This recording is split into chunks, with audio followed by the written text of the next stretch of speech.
Hello, what's Forest Focus? Nottingham Forest have signed or are about to sign, as you listen to this, the Portugal winger Jota Silva, approximately a £10 million signing from Vitoria Guimares. I don't know too much else about him. We discussed him a little bit on the podcast earlier, but it's important to get some insight from someone who does know a bit more. So it's great to be joined by Barney from the Long Ball Futebol podcast, a specialist in Portuguese football. Barney, good to have you with us. How are you? Yeah, very good, thank you. Really excited to be on this. Thanks for inviting us. I'm excited to talk about Jota because it's not often we get asked to talk about someone from not the big three teams in Portugal. So I'm really excited about this move as well because it's a good step in his career.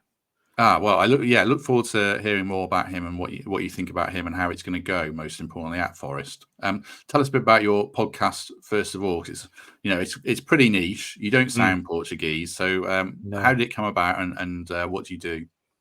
Yeah, so me and my brother have always been big football fans. I haven't really got a team myself, and got a bit bored of watching the Premier League, and we decided to. Well, I started with the idea of doing a fantasy league with a random European country. We chose Portugal because we both like Portugal, and then quite quickly after that we realized, this is so interesting. We thought there'd be a demand for the podcast, and we soon found out that there's so many stories, so many players come out of Portugal, and their stories and their journeys are always so interesting.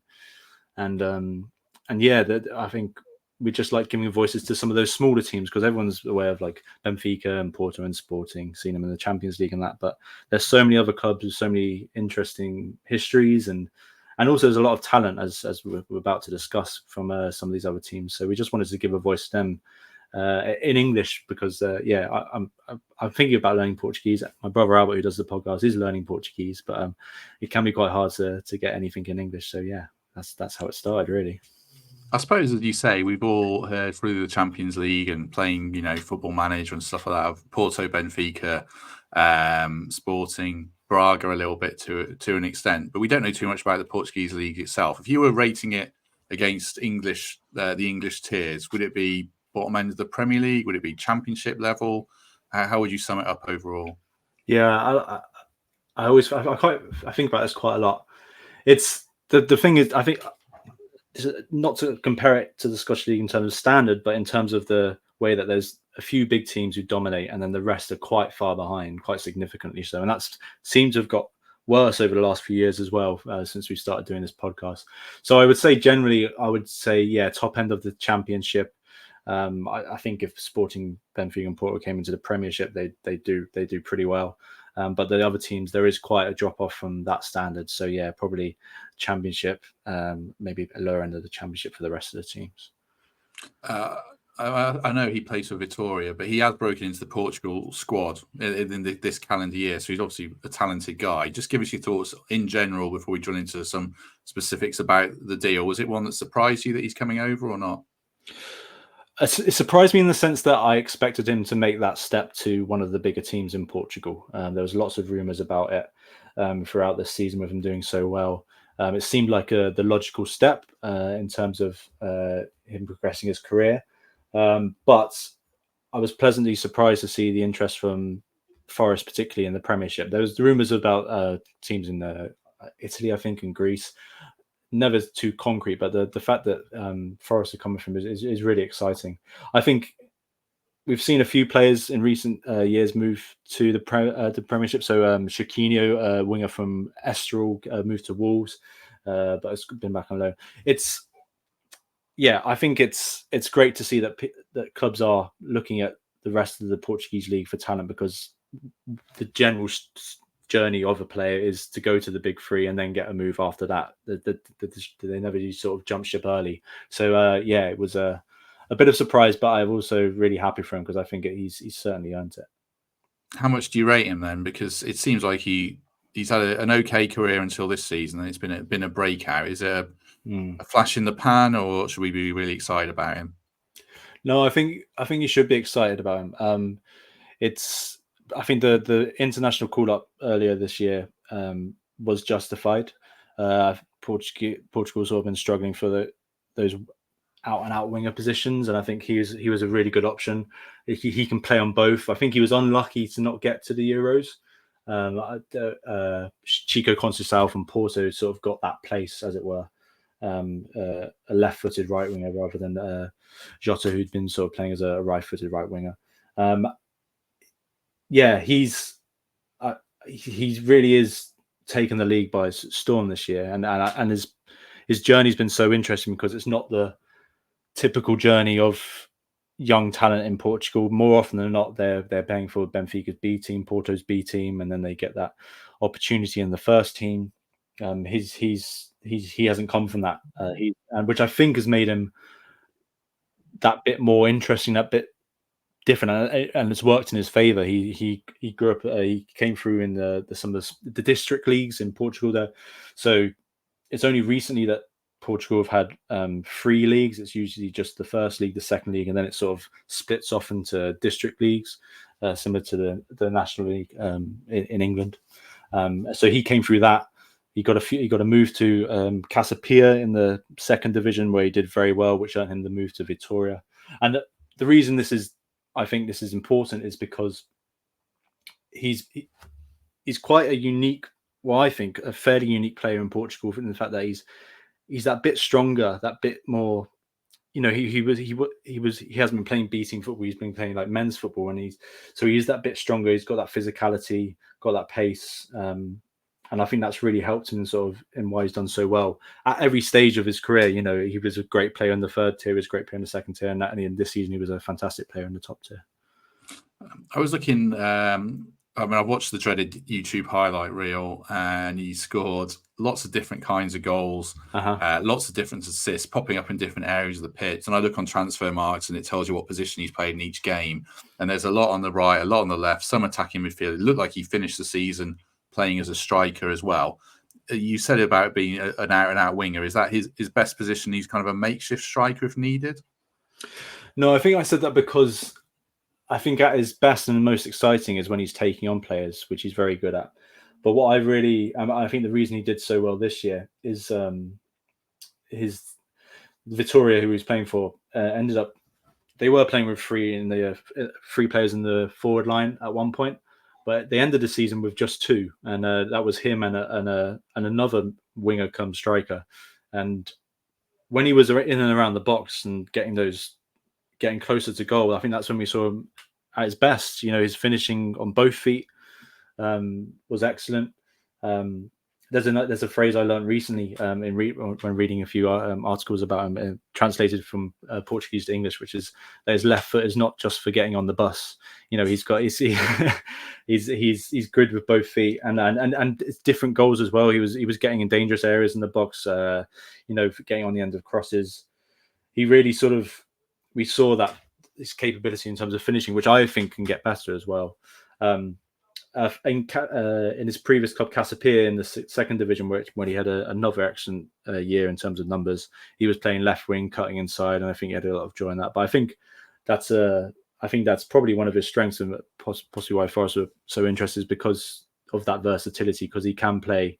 I think he could play as a striker, or he can play anywhere on the front line, really.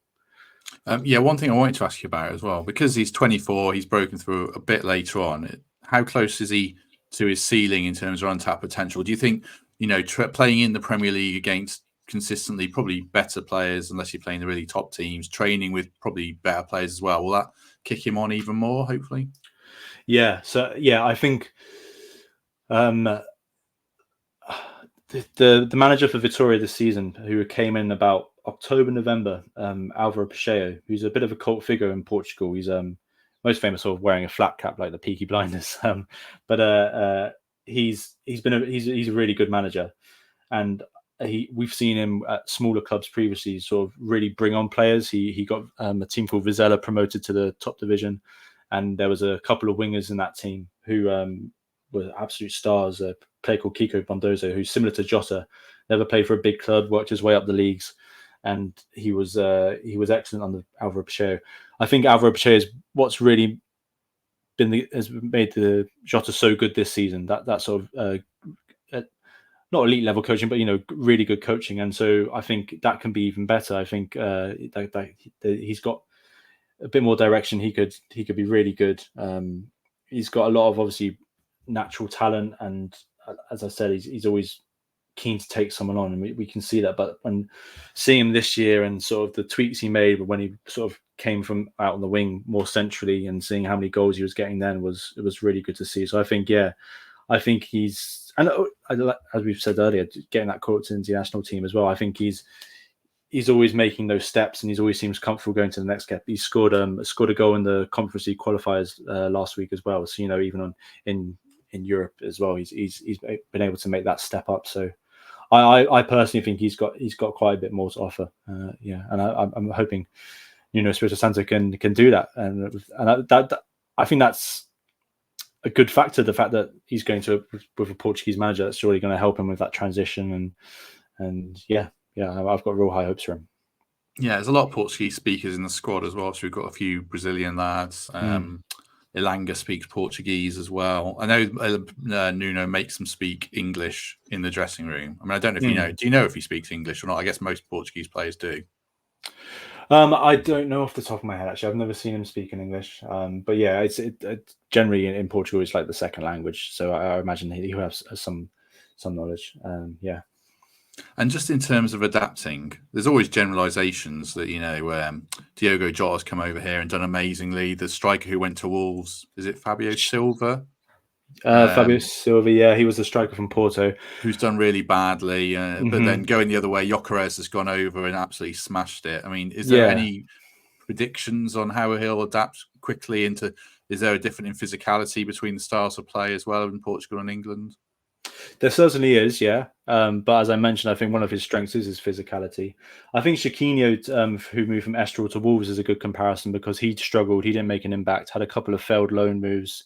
I think he got loaned to the Championship for half a season, and then the second half of the season, he came back to Portugal, but has done quite well. And I think from what I've been reading, Gary O'Neill's keen to keep him on at Wolves this season. But the difference between Chiquinho and Jota Silva is that physicality. And as I said, Jota's definitely got that. He's not quite Shaqiri in terms of like being like a little tank, the Swiss winger, but he's got that a bit about him. So I would be confident that he is ready to make that step up in terms of the difference of the leagues. Because and as I mentioned just before, that sort of history of always making that step up and being quite comfortable with it, I think this is a good step for him. And I have all the confidence that he can make that step. Just before we crack on, we'll just have a quick word for our sponsors. So appreciate your patience. There will be a question at the end of this because every day I'm asking people the same question. Because the Trent Navigation have got their new pizza oven and they're offering exceptional pizzas at exceptional prices. So do enjoy those if you go down on a non-match day or a match day. They're on offer and they've got 3 bars obviously on match day. So you don't have to queue for too long. You won't be waiting too long for a beer, which would be absolutely lovely today as it's red hot here. My eyes are sweating. It's ridiculous. Putting you on the spot, Barney. I've asked everyone this. Pizza of choice if you were ordering right now. Oh, I do like a margarita just to keep it simple. I'm not, if there's lots of meat in it, that's fine as well. But yeah, generally I just like a nice margarita. I'm the same with vanilla ice cream. Like I feel like that's how you best judge how good a place is on the sort of the basic thing.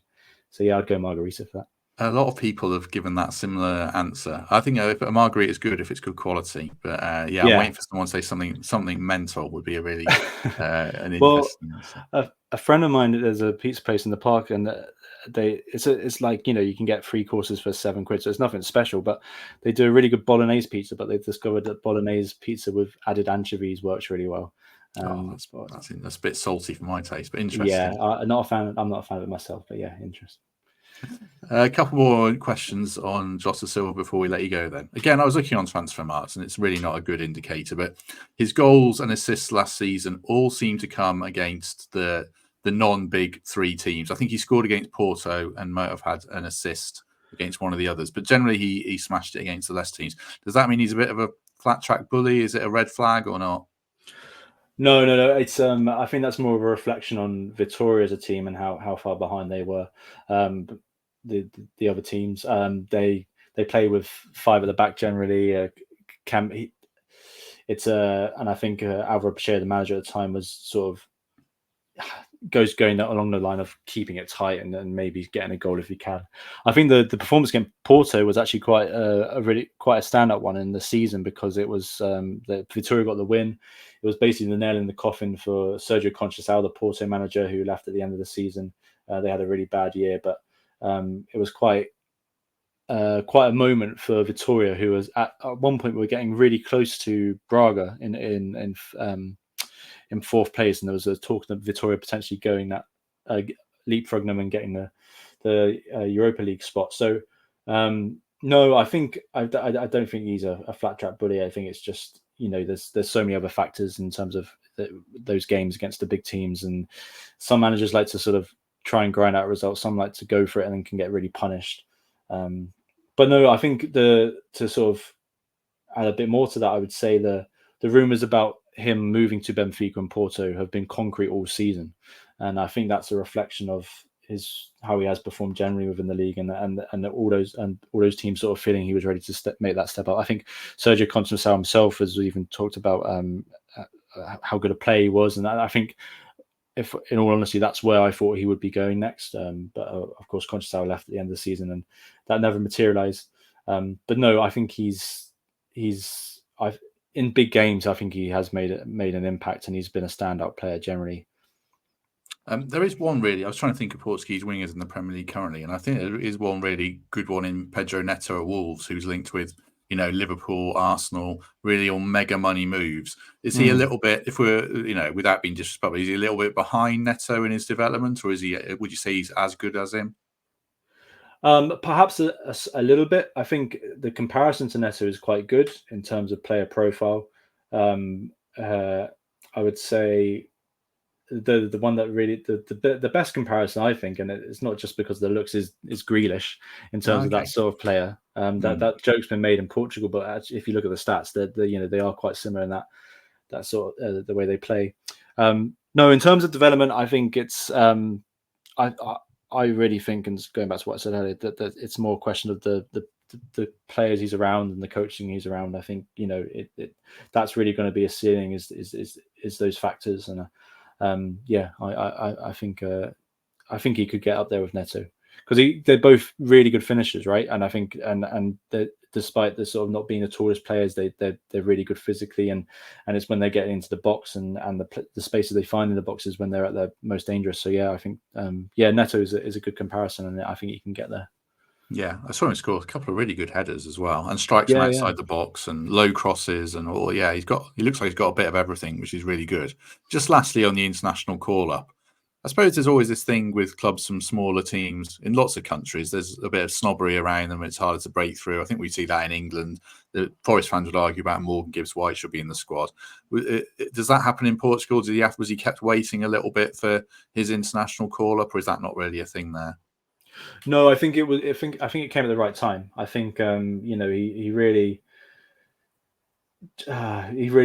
did announce himself this year, and like I said earlier, there was, I think, a factor was the new manager coming into Vitoria midway through the season, helping on that a little bit more. Martinez, I think Roberto Martinez, the Portuguese manager as well. He's a relatively new side appointment, and I think he's really made a point of looking at within the Portuguese league for players. I felt it was justified, the call up, and like I said, I think it was a little unlucky not to make the Euro squad, but it's generally there is a little bit of like, then they don't pay attention. You have to get your move to the big three before you get your international call up. So, but I think that sort of shows how good Jota Silva has been this year for that came about. Oh, brilliant. Really good insight there. If people have enjoyed this, as ever, do us a favour and hit like and subscribe, and do consider becoming a channel member, and any lovely reviews on iTunes are much appreciated. Just before we go, if people want to hear a bit more about Portuguese football, if it's piqued their interest, where can they find you and when? Yeah, we put out a podcast every Wednesday during the season, sort of reviewing all the matches of the weekend, so not just the big teams. We've got lots of stuff coming up in pre-season, sort of pre-season shows coming up. We're trying to speak to fellow podcasts from looking at the big teams, and we're on Twitter at Long Ball Futebol as well, where we sort of yeah, a bit more fun side and keeping up track of all the new kits, for example, because yeah, some of the kits from Portugal this year have been absolutely beautiful. So yeah, follow us at Long Ball Futebol on Twitter as well. Excellent. Appreciate the insight as ever. What day is this coming out? Probably Saturday, which means it's either coming out Saturday or Tuesday. So it's going to come out either side of a Dan Story interview, and because I'm away for a couple of days, and then we'll be back looking ahead towards the Olympiacos friendly, the final friendly before the Premier League really kicks off. So like I say, if you've enjoyed this, do us a favour and hit like on the video. That'd be great. But in the meantime, we shall hopefully see you soon.